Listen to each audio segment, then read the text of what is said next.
The crowd gathered outside the church fell silent as the doors swung open with a sudden force. Elizabeth Summers, 6 months pregnant and still in her wedding dress, emerged with tears streaming down her face. The whispers began immediately, spreading through the crowd like wildfire on the Oklahoma plains, but she held her head high despite the rejection she'd just endured. The year was 1878, and Ardmore was still a relatively new settlement in Indian Territory, not yet the bustling town it would become after the railroad arrived. The dirt roads were muddy from the previous night's rain, causing Elizabeth's white dress to become soiled at the hem as she hurried away from the church. "Elizabeth, wait," called her mother, pushing through the crowd, but Elizabeth couldn't bear the shame or the pitying glances. She had been publicly humiliated by Preacher Thomas, who had refused to marry her to Harold Jenkins, the father of her unborn child who had stood at the altar looking as shocked as everyone else. "I cannot and will not bless this union," the preacher had declared loudly enough for everyone to hear.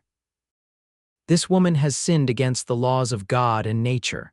No child should be conceived before marriage, and I will not pretend otherwise for the sake of appearances." Elizabeth hadn't expected this. Harold had promised her the preacher would understand. But as she looked back at her intended husband still standing frozen at the altar, she realized he had known. Perhaps he had even planned it this way, a public rejection that would free him from his obligation. As Elizabeth rushed down the muddy main street, she collided with a tall figure rounding the corner. Strong hands steadied her before she could fall. "Whoa there, miss," said a deep voice. "You all right?"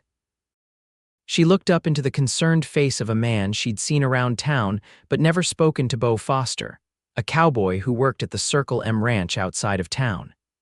His dark hat was pulled low over his eyes, but she could still see their deep blue color and the genuine concern in them. "I'm sorry," she said, trying to pull away. "No harm done," he replied, still holding her arms to steady her. Then he seemed to notice her wedding dress and pregnant belly, and his eyes widened slightly. His gaze shifted past her to the crowd now dispersing from the church. Understanding dawned on his face. "You need some help, madam." "I don't think anyone can help me now," Elizabeth said, unable to stop a fresh wave of tears. Beau looked around at the townsfolk who were now watching them with undisguised interest. "Come on," he said quietly. "My sister runs the millinery shop just down the way. Let's get you somewhere quiet." Before Elizabeth could protest, her mother caught up to them, her face flushed with exertion and embarrassment. "Elizabeth, you need to come home now. We'll figure this out." "Figure what out, mother?" "How to hide me away until the baby comes, or perhaps how to get rid of the baby altogether. I heard you and father discussing it last night. Martha Summers at least had the grace to look ashamed. We were upset. We didn't mean it. I'll make sure she gets home safely, Mrs. Summers," Beau interjected politely, tipping his hat. Martha looked uncertainly at the cowboy, then back at her daughter. "Fine, but don't dawdle. Your father is furious enough as it is." She turned and walked away, her back stiff with embarrassment. Beau led Elizabeth to a small shop with colorful hats displayed in the window. Inside, a woman with the same blue eyes as Beau looked up from a counter where she was sewing ribbons onto a bonnet. "Beau, I wasn't expecting you until..." She stopped when she saw Elizabeth in her mudded wedding dress. "Oh my, Sarah, this is Miss Elizabeth Summers. She needs a place to sit for a spell," Beau explained. Sarah immediately ushered Elizabeth to a chair in the back room and brought her a cup of water. "What happened?" she asked gently. Elizabeth found herself telling these strangers everything: how Harold had sworn he loved her, how they'd been intimate after he'd promised marriage, how he'd delayed the wedding until she couldn't hide her condition any longer, and finally, how the preacher had refused to perform the ceremony. "And Harold just stood there," she finished, fresh tears spilling. "He didn't say a word in my defense." Beau's face had darkened during her story. "Harold Jenkins, the banker's son," Elizabeth nodded. "Never did trust that fellow," he muttered. "Always thought he was better than everyone else." "Where will you go now?" Sarah asked. "Home, I suppose, though I don't know for how long. My father will likely throw me out once the initial shock wears off." Beau and Sarah exchanged a look. "You can stay with me if it comes to that," Sarah offered. "I have a spare room upstairs." "That's very kind, but I couldn't impose," Elizabeth said. It's not imposing if you're invited, Sarah insisted. Beau had been quiet for a moment, his brow furrowed in thought. This Jenkins fellow, he's still going to marry you, right? Once he comes to his senses, Elizabeth laughed bitterly. I doubt it, the way he looked at me in the church. I think he was relieved when the preacher refused. That's not right, Beau said firmly. A man has responsibilities. Tell that to Harold, Elizabeth replied, then stood up. I should get home, thank you both for your kindness. I'll walk you, Beau offered. They walked in silence through town, ignoring the stares and whispers. As they approached the Summers' modest home on the edge of town, Elizabeth hesitated. Mr. Foster, thank you again. I appreciate your help today. Just Beau, please, and it was nothing. It wasn't nothing to me, she said softly. Most people in town will be crossing the street to avoid me after today. He looked at her intently. I'm not most people, Miss Summers. Elizabeth, she corrected with a small smile. Elizabeth, he repeated, tipping his hat. I hope things work out with your family. She nodded, not sharing her fear that they wouldn't, and walked up the path to her front door.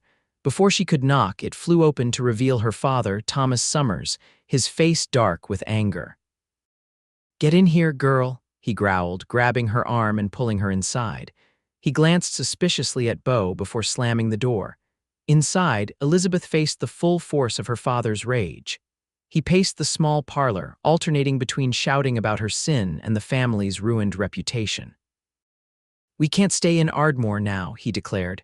Everyone knows our shame, we'll have to move. Thomas, be reasonable, her mother pleaded. Where would we go? I don't care, but I won't live where my daughter is known as a fallen woman. And what of your grandchild? Elizabeth asked quietly. Her father stopped pacing and looked at her with cold eyes. That is not my grandchild, that is the product of sin. Elizabeth felt as if she'd been slapped. This is your blood, father, your grandchild. Not anymore, he said firmly. You have a choice, Elizabeth. You can go to your aunt in St. Louis until the child is born and then give it up, or you can leave this house now and never return. Elizabeth stared at her father in shock. You cannot mean that. I do. I have worked too hard to establish our name in this town to have it destroyed by your indiscretion. Thomas, please, her mother began, but he silenced her with a look. Elizabeth felt a strange calm settle over her. Then I will leave. I won't abandon my child. Elizabeth, her mother gasped. You have until morning to pack your things, her father said, his voice devoid of emotion. I'll give you enough money for the stage to St. Louis if you change your mind.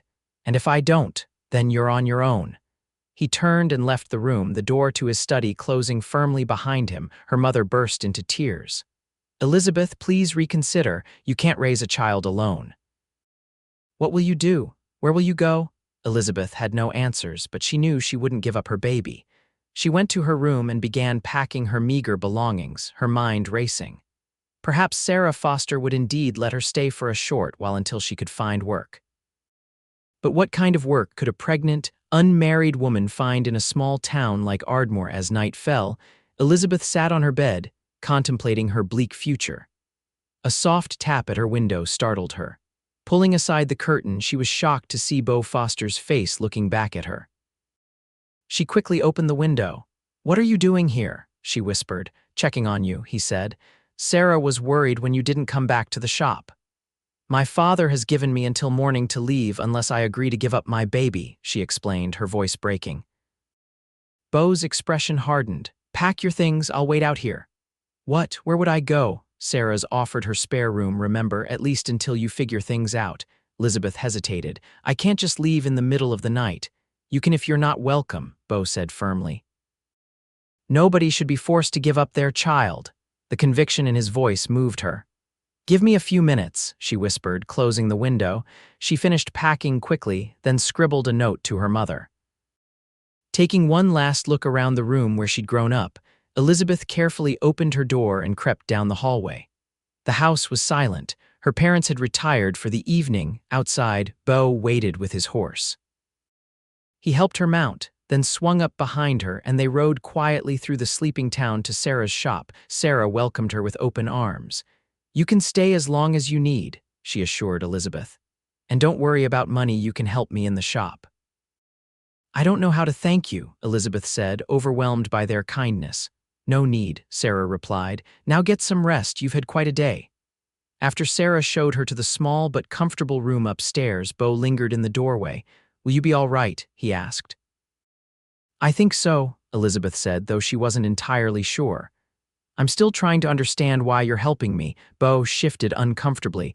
"Let's just say I know what it's like to be judged unfairly." He tipped his hat. "Good night, Elizabeth. Things will look better in the morning." As she settled into the unfamiliar bed, Elizabeth wasn't so sure. But for the first time since the disaster at the church, she felt a glimmer of hope. Over the next few days, Elizabeth quickly fell into a routine at Sarah's shop. She discovered she had a talent for trimming hats, and working with her hands kept her mind off her troubles. Sarah was kind and cheerful, filling the silent moments with stories about growing up with Beau on a small farm in Texas before they moved to Indian Territory. "Our parents died when I was 16, Sarah explained one afternoon as they worked. "Beau was 18 and took over the farm, but it was too much. Eventually we sold it and came here. He got work at the Circle M and I saved enough to open this shop." "You've done well for yourselves," Elizabeth observed. "We've had our share of hardships," Sarah admitted, "but we look out for each other. That's what family does." The pointed comment wasn't lost on Elizabeth, who had received no word from her parents since she'd left. On the fourth day, Beau arrived at the shop just before closing. "I thought you might like to get out for a bit," he said to Elizabeth. "It's a fine evening for a ride." Sarah gave her an encouraging nod. "Go on, you've been cooped up in here for days." Elizabeth hesitated. "People will talk if they see us together." "Let them," Beau said simply. "You can't hide forever." She knew he was right. With a nod, she accepted his outstretched hand and allowed him to help her onto his horse. They rode out of town, following a trail that led to a small creek lined with cottonwood trees. The setting sun cast a golden glow over the landscape, and for the first time in days, Elizabeth felt she could breathe freely. "It's beautiful here," she said as Beau helped her down by the creek. "I come here to think sometimes," he admitted, leading his horse to drink. "It's peaceful." They sat on a fallen log watching the water flow by. After a comfortable silence, Beau spoke. "Have you thought about what you'll do when the baby comes?" Elizabeth sighed. "That's all I think about. I need to find a place of my own, get a job that will support us both." "That won't be easy," Beau said gently. "I know, but I have to try." She placed a protective hand on her belly. "This child didn't ask to be born under these circumstances. I won't punish it for my mistakes." Beau watched her thoughtfully. "What if you would help? Sarah has been wonderful, but I can't depend on her forever." "I wasn't talking about Sarah." He took a deep breath. "I was talking about me." Elizabeth looked at him in surprise. "You." "But why would you?" "I have a small house on the ranch," he interrupted. "It's not much, but it's mine. The owner gave it to me when I became foreman last year. There's plenty of room for you and the baby." "Beau, I can't accept that. We barely know each other." "I'm not asking you to." He trailed off, his face reddening slightly. "I'm offering you a place to stay, that's all, as a friend." Elizabeth studied his face, trying to understand his motivation. "Why would you do this for me?" Beau looked away, watching the creek. "My sister was in a similar situation once," he said finally. "The father was a no-good drifter who left when he found out. She lost the baby in her 4th month." He turned back to her, his eyes intense. "Nobody helped us then. Everyone just judged. I swore if I ever had the chance to help someone in that situation, I would." Elizabeth was moved by his story. "I'm so sorry about Sarah's baby," he nodded, acknowledging her sympathy. "So what do you say? Will you at least come see the place before you decide?" She thought for a moment. It would be a solution to her immediate problems, but what would people think? Then again, her reputation was already in tatters. It could hardly get worse. "All right," she agreed. "I'll look at it." The ride to the Circle M ranch took about an hour. As they approached, Elizabeth could see a main house with a large barn and several outbuildings. Beyond these, set apart from the others, was a small cabin. "That's it," Beau said, pointing to the cabin. "Like I said, it's not much." The cabin was indeed modest, just 2 rooms with a stone fireplace in the main living area, but it was clean and solid, with windows that looked out over the rolling prairie. "You built that addition yourself?" Elizabeth asked, noticing the newer-looking bedroom. Beau nodded. "Last summer. Thought I might need the extra space someday." She walked around the cabin, trying to imagine living there with her baby. It would be quiet, away from the gossip of town. She could make a garden, perhaps keep a few chickens. "What would you want in return?" she asked finally. "Nothing," Beau said firmly. "Just the knowledge that you and your child are safe." Elizabeth shook her head. "I can't accept charity. I'd need to contribute somehow." Beau thought for a moment. "The ranch hands need someone to cook for them. The previous cook left last month and we've been managing on our own. It's not going well," he added with a grimace. "I can cook," Elizabeth said, brightening at the prospect of useful work. "My mother taught me. Then it's settled. You cook for the hands, and the cabin is yours for as long as you need it." They shook hands solemnly, but Elizabeth couldn't help feeling there was something more behind Beau's generosity than he was letting on. 2 days later, Elizabeth moved into the cabin with Sarah's help. The ranch owner, Mr. Mitchell, a gruff but fair man in his 60s, had approved the arrangement after Beau explained the situation. "Don't care about your personal affairs," he'd told Elizabeth when they were introduced. "Just make sure my men are fed properly. They're a cranky bunch when they're hungry." Elizabeth threw herself into her new role with determination. She rose early each morning to prepare breakfast for the 12 ranch hands, then spent her days baking bread, preparing the midday meal, and planning dinner. The work was exhausting, especially in her condition, but she welcomed the distraction. The ranch hands were initially wary of her, but her cooking quickly won them over. They were respectful, if a bit awkward around her, clearly uncertain how to behave around a pregnant woman who wasn't someone's wife. Beau kept his distance during the day, mindful of appearances, but often stopped by her cabin in the evenings to check on her. Sometimes he brought small gifts, fresh wildflowers, a book from Mr. Mitchell's library, or a ripe peach from town. One evening, about 2 weeks after she'd moved to the ranch, Elizabeth was sitting on the small porch, watching the sunset, when Beau arrived with an unexpected visitor, Harold Jenkins. Elizabeth stiffened at the sight of him. "What is he doing here?" Harold looked uncomfortable, his hat in his hands. "I need to speak with you, Elizabeth." She glanced at Beau, who nodded. "I'll be right over there if you need me," he said, stepping away to give them privacy but staying within earshot. Harold waited until Beau was out of immediate hearing range. "You look well," he said awkwardly. "What do you want, Harold?" Elizabeth asked coldly. He shifted his weight from one foot to the other. "I've come to make things right. I'm ready to marry you now." Elizabeth stared at him in disbelief. "Now? After you let me be humiliated in front of the entire town, after you didn't say a single word when the preacher rejected me." "I was shocked," he defended himself. "I didn't know what to say, but I've thought about it since then, and I realize I have a duty to you and the child." "A duty," Elizabeth repeated flatly. "How romantic," Harold frowned. "Be reasonable, Elizabeth. No one else will marry you in your condition. And what about the baby? Don't you want it to have a father?" "Of course I do. But I want a father who actually wants the child, not one who sees it as an obligation." "I'm trying to do the right thing here," Harold insisted, his voice rising. "My parents are even willing to accept you back into society despite everything. Do you know what that cost them?" Elizabeth felt a surge of anger. "I don't care what it cost them. Where were they when your precious preacher was condemning me? Where were you?" Harold's face hardened. "This is your last chance, Elizabeth. If you refuse me now, don't come crawling back later when you realize how hard it is to raise a child alone."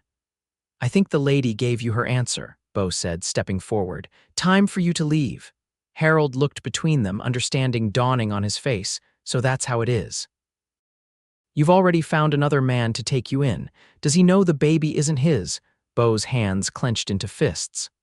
"I suggest you get on your horse and ride out of here before I forget my manners." For a moment, it looked like Harold might argue, but something in Beau's expression made him think better of it. "Fine.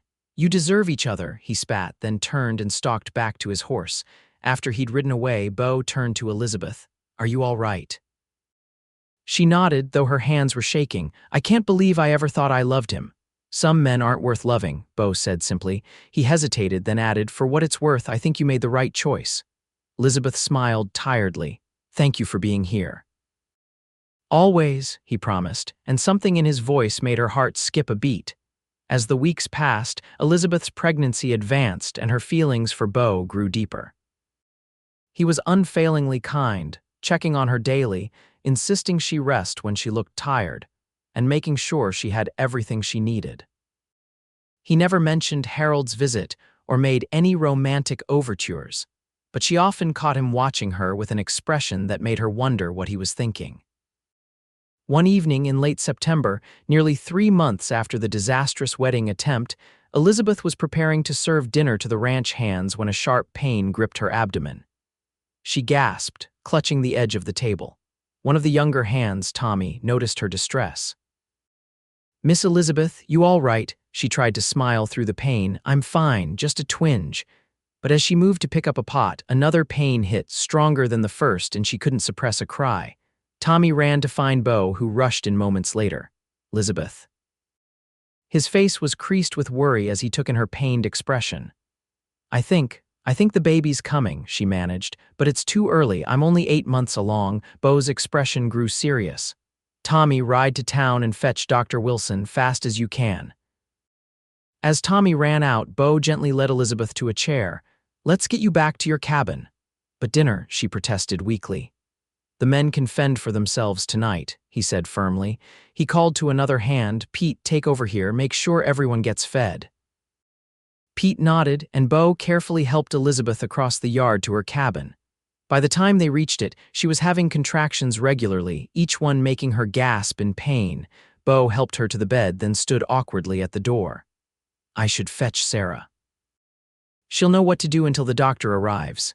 "No time," Elizabeth panted. "The baby's coming fast." Another contraction hit, and she gripped the bedpost, her knuckles white. Beau looked terrified but determined. "Tell me what to do." "I don't know," she admitted, tears streaming down her face. "I've never done this before." He took a deep breath. "All right, I've helped deliver foals and calves. Can't be that different, right?" His attempt at humor fell flat as Elizabeth cried out again. The next few hours were a blur of pain for Elizabeth. Beau boiled water, found clean linens, and stayed by her side, holding her hand through each contraction. As the night wore on and the pain intensified, she began to fear something was wrong.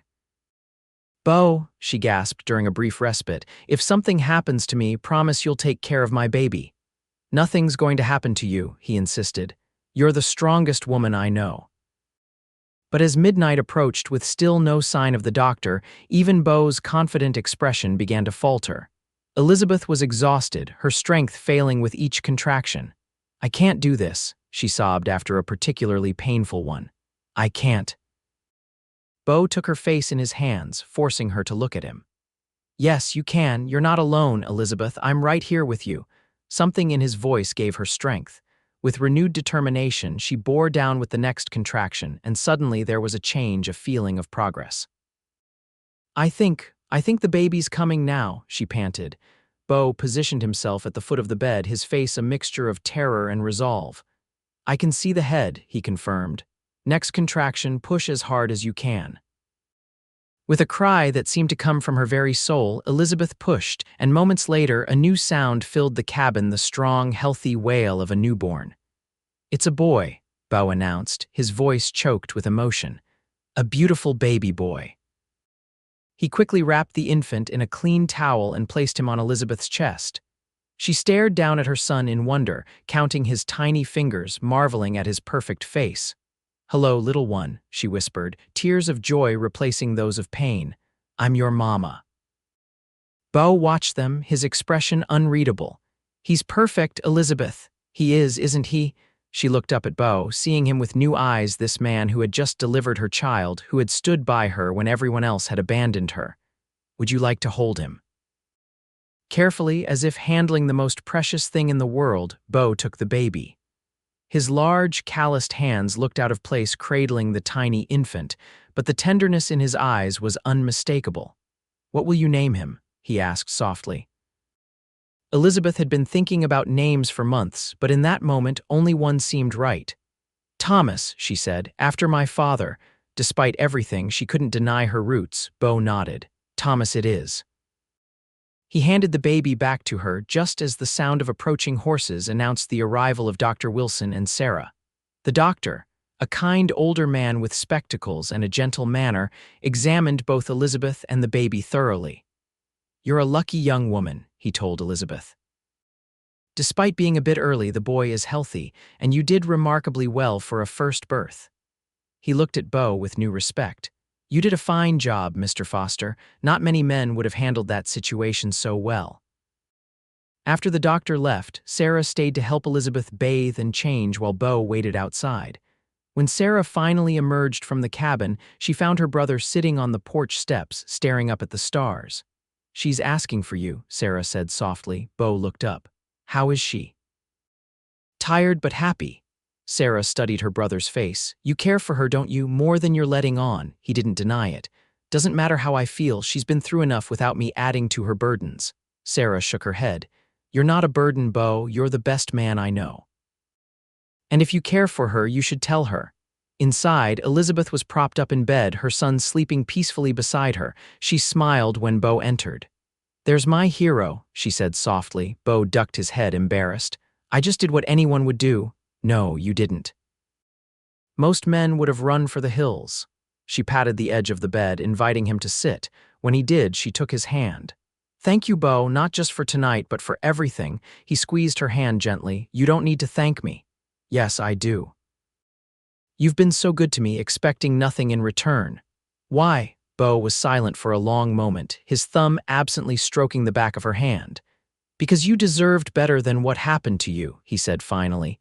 "Because you're brave and kind and—" He hesitated, then continued in a rush. "Because I've fallen in love with you, Elizabeth." She stared at him, her heart suddenly racing. "You love me, I do. I think I have since that first day when you walked away from the church with your head held high."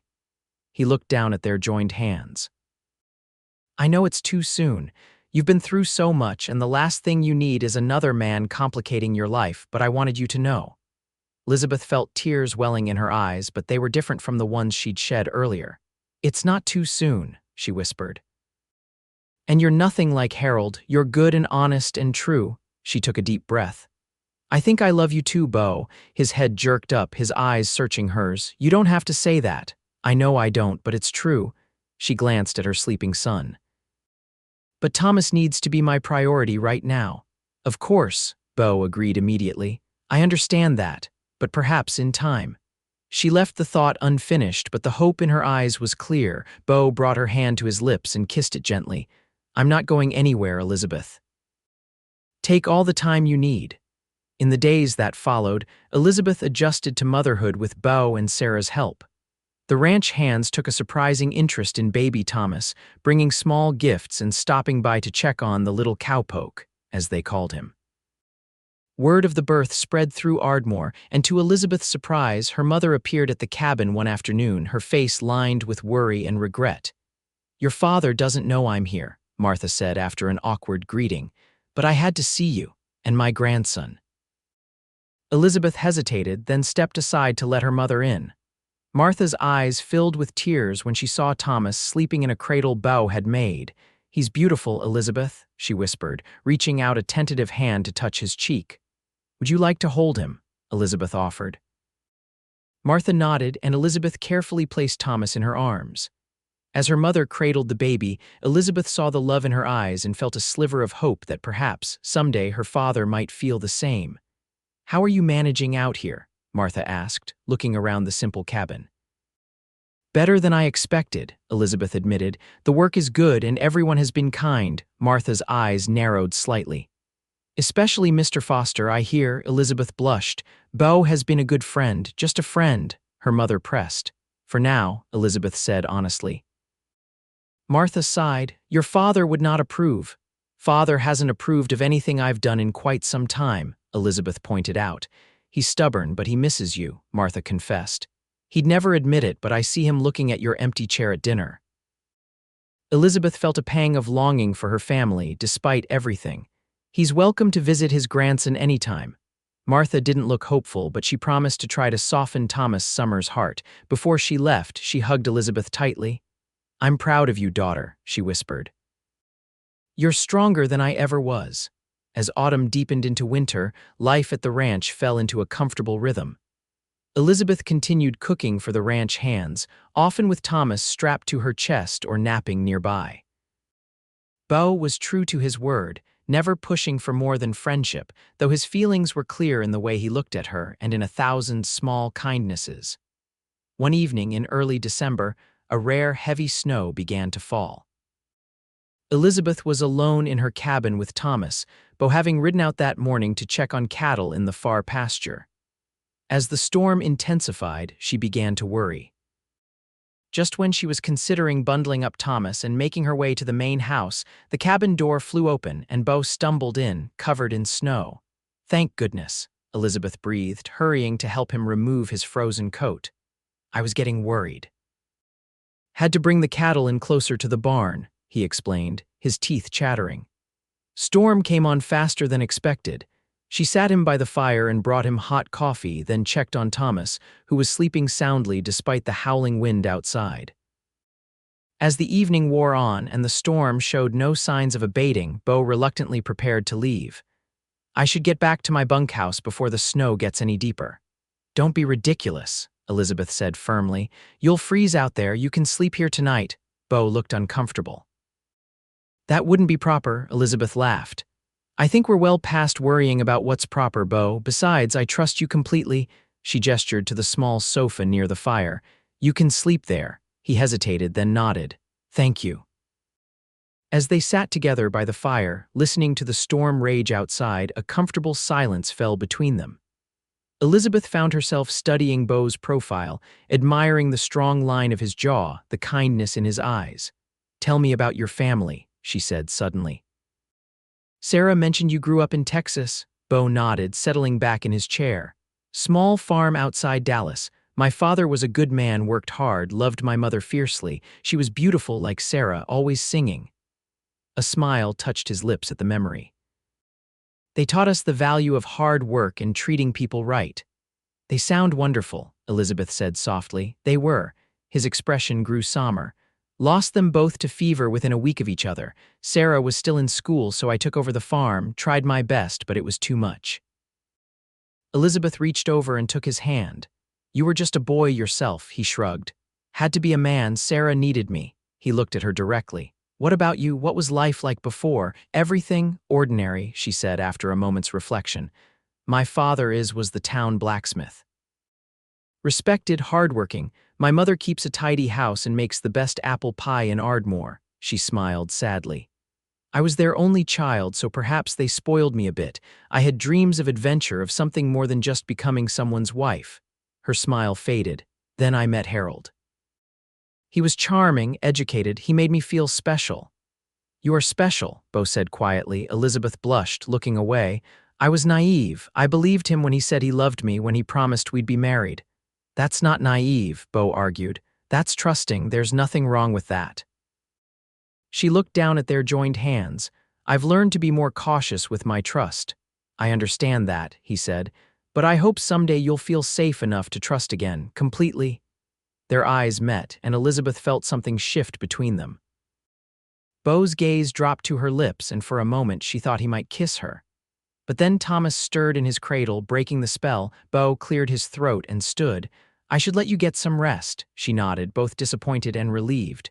"Good night, Beau. Good night, Elizabeth." The storm lasted 3 days, forcing Beau to stay in Elizabeth's cabin. They maintained a careful distance, but the close quarters inevitably drew them closer. By the time the snow stopped, something had changed between them, an unspoken understanding, a deeper connection. When Beau finally returned to his own quarters, Elizabeth found herself missing his presence. Thomas seemed to miss him too, fussing more than usual in the evenings when Beau would normally stop by. Christmas approached, bringing with it a festive spirit despite the cold. Sarah came to visit, helping Elizabeth decorate the cabin with pine boughs and red ribbon.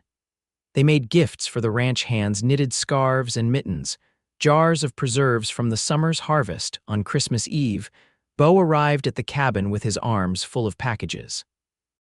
"Merry Christmas," he said, his face alight with boyish excitement as he set them down. "Beau, what is all this?" Elizabeth exclaimed. "Just a few things for Thomas," he said, though the packages seemed too numerous for just a baby, "and maybe one or two for his mother." They sat together by the fire, opening gifts.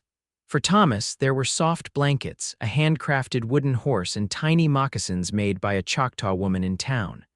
For Elizabeth, Beau had chosen a beautiful shawl in deep blue wool and a small silver locket. "It's beautiful," she breathed, opening the locket to find it empty. "But it's too much." "It's not enough," he countered. "But I thought you might like to put a lock of Thomas's hair inside, or perhaps a picture someday when we can get to a photographer in Ardmore." The thought he'd put into the gift touched her deeply. "I love it, thank you." She handed him a package of her own. "This isn't nearly as nice, but I made it myself." Inside was a warm flannel shirt she had sewn for him, with careful stitching and mother-of-pearl buttons she'd saved from an old dress. "It's perfect," he said, running his fingers over the even stitches. "No one's made me clothes since my mother died." After they'd exchanged gifts, Beau grew unexpectedly serious. "I have something to ask you, Elizabeth." Her heart began to race. "Yes, Mr. Mitchell is planning to expand the ranch. He's offered me a partnership, a small share now, with the opportunity to buy more over time." His eyes were earnest as he continued. "It would mean security for the future, a legacy I could pass on someday." "That's wonderful news," Elizabeth said sincerely. "You deserve it." "There's more," he said. "I've been thinking about us, you, me, and Thomas, about what we could be together." He took her hands in his. "I love you, Elizabeth. I love that little boy in there as if he were my own. I want to give you both a proper home, a proper family." He took a deep breath. "Will you marry me?" Elizabeth's eyes filled with tears. This was nothing like Harold's reluctant proposal. Beau's face was open, hopeful, his love shining in his eyes. "Are you certain?" she asked, her voice trembling. "Thomas isn't your son. People will talk." "Let them talk," Beau said firmly. "Thomas will be my son in every way that matters. And what other people think has never been important to me." He squeezed her hands gently. "All that matters is what you think. Do you think you could be happy as my wife?" "Yes," she whispered, her heart so full it felt like it might burst. "Yes, I'll marry you, Beau." His face broke into a radiant smile, and he pulled her into his arms, kissing her with a tenderness that made her toes curl. When they finally parted, both breathless, he rested his forehead against hers. "When?" he asked softly. "Soon," she replied. "But not in the church." "Not with Preacher Thomas." Beau nodded, understanding her feelings. "We don't need a church or a preacher. We can be married under the open sky with only the stars as witnesses if that's what you want." "That's exactly what I want," Elizabeth said, realizing it was true. "Just us and those who truly care for us." New Year's Day dawned clear and cold, the prairie stretching out in a blanket of white under a brilliant blue sky. On a small rise overlooking the ranch, Elizabeth stood beside Beau, with Sarah, Mr. Mitchell, and the ranch hands gathered around them. Thomas was bundled warmly in Sarah's arms, watching with wide eyes. Instead of a preacher, Mr. Mitchell, as the oldest and most respected member of their small community, had agreed to officiate. Elizabeth wore a simple dress of deep green wool, with the blue shawl Beau had given her draped around her shoulders. In her hair were sprigs of evergreen and red berries that Sarah had arranged. Beau looked handsome in his best clothes, his dark hair neatly combed, his blue eyes never leaving Elizabeth's face as they spoke their vows. "I take you, Elizabeth, to be my wife," he said, his voice strong and clear in the winter air. "I promise to love you and Thomas as my family, to protect you, to be faithful to you in good times and bad for all the days of my life." Elizabeth's voice trembled slightly as she responded, "I take you, Beau, to be my husband. I promise to love you, to trust you, to build a life with you, in good times and bad, for all the days of my life." They exchanged simple gold bands that Beau had purchased in Ardmore. Then Mr. Mitchell pronounced them husband and wife, and Beau kissed his bride as their friends cheered, and Thomas cooed in delight, as if understanding the significance of the moment. As they walked back to the ranch, now a family bound by love if not by blood, Elizabeth felt a peace she hadn't known in months. The future stretched before them, full of promise.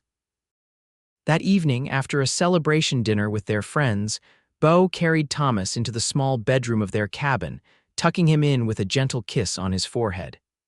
Elizabeth watched from the doorway, her heart swelling with love for both her son and her new husband.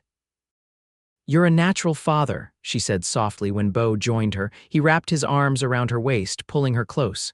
"He makes it easy. He's a good boy." "Like his father," she said, resting her head on his chest. Beau was quiet for a moment. "Do you ever worry that Harold might try to claim him someday?" Elizabeth hadn't allowed herself to think about that possibility. "He had his chance," she said firmly. "You're Thomas's father now in every way that matters." Later that night, as they lay together in the quiet darkness of their bedroom, Elizabeth marveled at the journey that had brought her to this moment. 6 months ago, she had stood humiliated and alone outside a church. Now she was in the arms of a man who loved her and her son without reservation. "What are you thinking about?" Beau murmured, his fingers tracing lazy patterns on her bare shoulder. "How strange life is," she replied. "If the preacher hadn't rejected me that day, I would be married to Harold now, living a lie. And I would still be alone, never knowing what I was missing," Beau added. Elizabeth turned in his arms to face him. "Do you believe things happen for a reason?" "I never used to," he admitted. "But now, yes, I think I do." He kissed her softly. "How else can I explain finding you?" Spring came to the prairie in a riot of wildflowers and new growth. The partnership with Mr. Mitchell proved profitable, and Beau began making plans to expand their cabin into a proper house. Thomas grew into a sturdy, laughing toddler who followed Beau everywhere, clearly adoring his adoptive father. One sunny afternoon, Elizabeth was hanging laundry while Thomas played nearby when she saw a buggy approaching. As it drew closer, she recognized her father at the reins, with her mother beside him, her heart pounding. She gathered Thomas into her arms and waited. Thomas Summers looked older than she remembered, his face more lined, his shoulders slightly stooped. He stopped the buggy a few yards away and climbed down slowly. Martha quickly followed, her face anxious. "Hello, Father," Elizabeth said, her voice steady despite her nerves. "Mother," her father looked at her for a long moment, then at the child in her arms. "Is that my grandson?" He asked gruffly. Elizabeth nodded, unconsciously holding Thomas a little tighter. "This is Thomas." A flicker of surprise crossed her father's face at the name. "You named him after me?" "Yes," she said simply. Her father cleared his throat, clearly struggling with emotion. "Your mother has been telling me I'm a fool." He glanced at Martha, who nodded encouragingly. "And she's right. I was too harsh, too concerned with what others would think." He took a step closer. "I've missed you, daughter." Elizabeth felt tears spring to her eyes. "I've missed you too, Father." "Can an old man hold his grandson?" he asked, his voice rough with unshed tears. She hesitated only a moment before placing Thomas in his arms. The little boy looked up at his grandfather curiously, then reached up to touch his beard. Thomas Summers laughed, a sound Elizabeth hadn't heard in years. "He's got your eyes," he told Elizabeth, "and your stubborn chin," she replied with a smile. As they walked toward the cabin, her father asked, "Where is this husband of yours? Your mother tells me he's a good man." "The best," Elizabeth confirmed. "He's out with the cattle today, but he'll be back by supper. Will you stay?" Her parents exchanged a look, then her father nodded. "We'd like that." That evening, as they sat around the table, her parents, Beau, Thomas, and herself, Elizabeth felt a circle closing. There were still awkward moments, especially between her father and Beau, but there was goodwill on both sides, a desire to forge a new relationship. After her parents left, promising to visit again soon, Beau pulled Elizabeth into his arms. "Happy?" he asked. "Very," she assured him, leaning into his embrace. "I never thought I'd have my family back." "Family is important," Beau agreed. "Speaking of which," he hesitated, a smile playing at the corners of his mouth. "How would you feel about adding to ours?" Elizabeth looked at him in surprise. "Are you saying you want more children?" "I'm saying I think Thomas would make a fine big brother." His eyes were warm as they met hers. "What do you think?" She thought about it for a moment. Their life was good, they had each other, Thomas, a home, work they enjoyed. "Why not expand their happiness?" "I think that sounds wonderful," she said, stretching up to kiss him. In the years that followed, the Foster family flourished. Elizabeth gave birth to a daughter they named Sarah Marie the following spring, and 2 years later, a son they called James. Thomas grew into a thoughtful, responsible boy who didn't remember a time when Beau wasn't his father. The small cabin expanded into a comfortable home as Beau's stake in the ranch grew. Elizabeth's parents became regular visitors, her father especially fond of taking his grandchildren fishing in the creek where Beau had once brought Elizabeth to propose. Occasionally, they would see Harold Jenkins in town. He had married the banker's daughter and taken over his father's business. He never acknowledged Thomas as his son, and Elizabeth was content to leave it that way. Her boy had a father who loved him, and that was all that mattered. One evening, as they sat on their porch watching their children play in the yard, Beau took Elizabeth's hand, a habit he had never lost in all their years together. "Do you ever think about that day?" he asked. "When the preacher refused to marry you and Harold?" Elizabeth considered the question. "Sometimes," she admitted, "but not with regret." She squeezed his hand. "How could I regret something that led me to you?" Beau's eyes crinkled at the corners as he smiled. "I thanked him once, you know, the preacher ran into him in town a few years back." "You didn't," Elizabeth laughed. "I did, told him his refusal was the best thing that ever happened to me." Beau chuckled at the memory. He didn't quite know what to make of that.